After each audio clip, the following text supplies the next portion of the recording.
Star-Lord. Finally. Hey, welcome back to Norse Geek. I just want to say a quick thank you to those that watched my first video for one marvellous scene.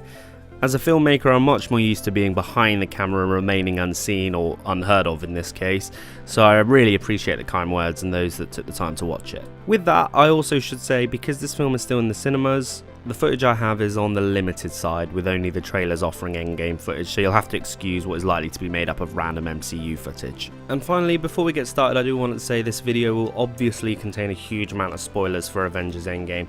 If you're one of the few people that haven't seen it yet, go away and watch it and then come back to this video. So that's your spoiler warning, now on with the video. Right, that's right. You know why? Because we don't have time for a city hall debate. I don't want to hear the man was not meant to meddle medley. I see a suit of armor around the world. Sounds like a cold world, Tony. I've seen colder. Avengers Endgame is the culmination of a 22-movie saga that has made up the Marvel Cinematic Universe. In the past, we've had epic trilogies and sagas before, but it's safe to say that a saga hasn't ever been made with this many movies before, leading up to one grand finale.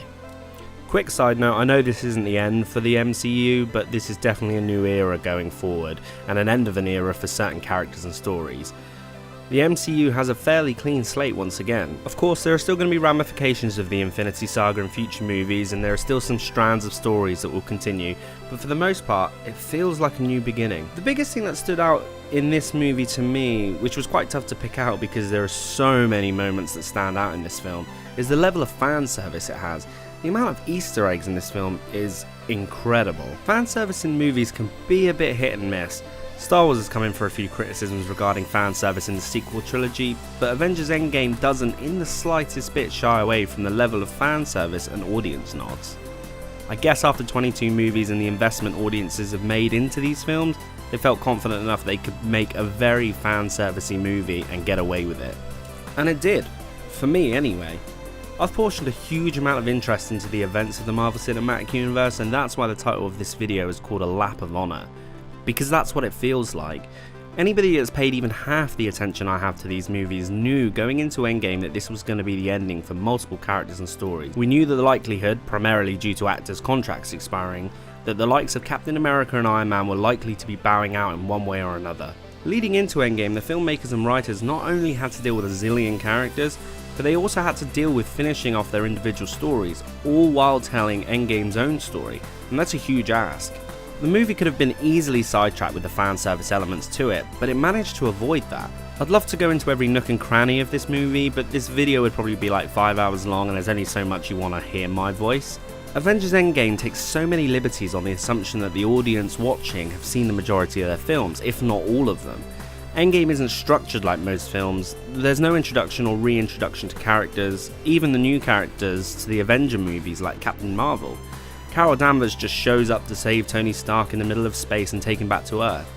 If you were somebody that had only watched the Avengers movies, you'd be likely sitting there wondering who that person is.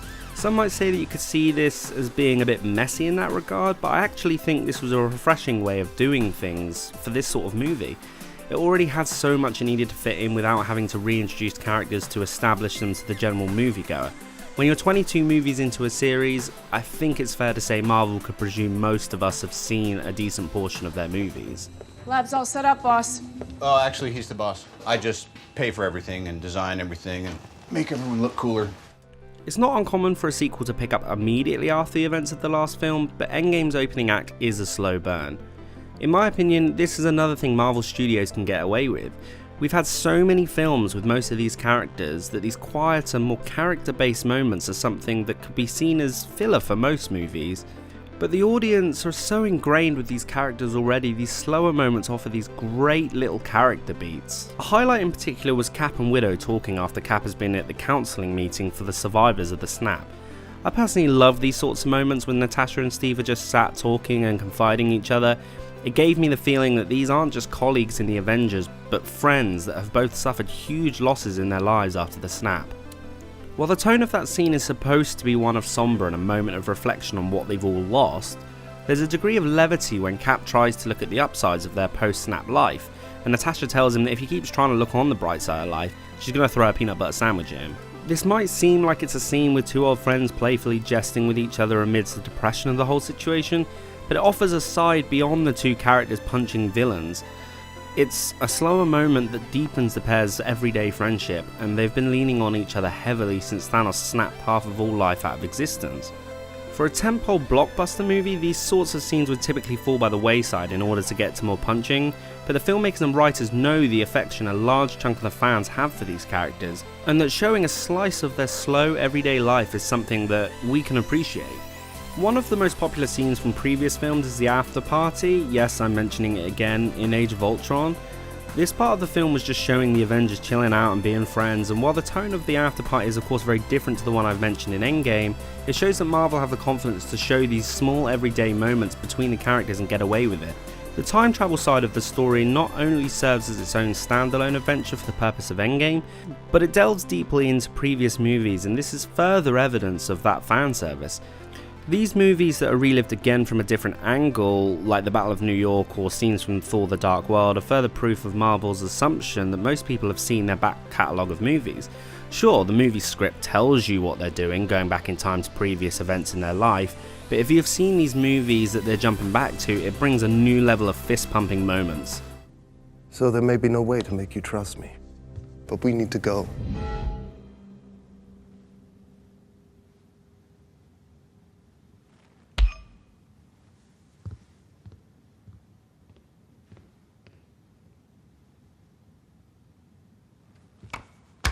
Right. What I also noticed in Endgame was the amount of meta qualities it had. Moments such as Cap saying "Hail Hydra," which for the record I didn't see coming. I assumed he was going to say, Before we get started, does anyone want to get out? and have to fight his way out again. Cap saying "Hail Hydra" to me almost felt like a nod to the memes that came out after the Winter Soldier's release, where various pictures of unrelated films and scenarios were being depicted with the whisper of Hail Hydra that became familiar in the Winter Soldier. Of course it works for the sake of the story because it allows Cap to sidestep the fight without raising suspicion, but it definitely felt like a wink to the fans. And those meta qualities go further. Cap's suit in the Avengers has always been something that people have poked fun at, especially given the awesome suits he's had since that movie. It's probably safe to say at this point, Cap's campy Avengers suit hasn't really aged that well. Tony Stark, having gone back to the Avengers Tower when Loki's been captured, makes a noticeable joke about that suit. Then when Cap faces off with 2012's Cap and knocks him out, he admires his own ass in that campy suit by saying, "That is America's ass." And a lot of these comedic scenes that are quite meta come through as very audience conscious. It's as though the writers and the directors had listened to how audience reacted after the films and then kind of poked fun at those moments. But what I respect most about Avengers Endgame is it's not trying to be anything else other than a fan service film. It's completely and unashamedly a love letter to fans of these movies. It's a ballsy move, and it's one to be respected because Marvel Studios have earned the right to make that decision. They created 21 movies before Endgame, all to pretty huge success, so they have every right to nod to their previous works and kind of wink at the fans. After all, it is a comic book movie. This is what comic books do, and given that it was said early on that the idea of a shared universe of characters and films wouldn't work, Marvel Studios continue to buck that trend and prove that they can do what comic books do on the big screen. It's impressive. They've essentially achieved the impossible. Obviously there are so many moments in this movie I could talk about. It was 3 hours long and I could just keep rambling on about what I loved from it. The majority of this film is just full-blown entertainment. It's crazy, straight off the page, indulgent fun, particularly towards the end. That final battle is everything you'd want to see from a superhero team-up movie. This movie paid off 11 years of movies that people have invested time and money into watching. Avengers Endgame manages to tell its own self-contained adventure whilst delivering on so many moments that they knew fans would love. I know some people have a few gripes with the movie, particularly with the time travel aspects, and that's a fair opinion to have, but I think it's probably impossible to have a completely perfect movie when they had to juggle so many things. I think the fact it managed to do what it did whilst almost being a love letter to the MCU fans is enough for me. Let me just say, if aliens wind up implanting eggs in my chest or something and I eat one of you, I'm sorry. I do not want another single pop culture reference out of you for the rest of the trip, you understand? I'm trying to say that something is coming. So I really hope you enjoyed this video. I'm not just going to be covering Marvel films on this channel. I want to cover a whole load of things like Star Wars and DC movies, as well as talking about a whole bunch of films that I really love and want to get on this channel. So if all of that sounds like something you'd want to watch, make sure you hit the subscribe button, and if you're feeling super generous, hit the thumbs up button too. It apparently helps the video be seen by other people, and that's always welcomed. But until next time, I'll see you again on Norse Geek.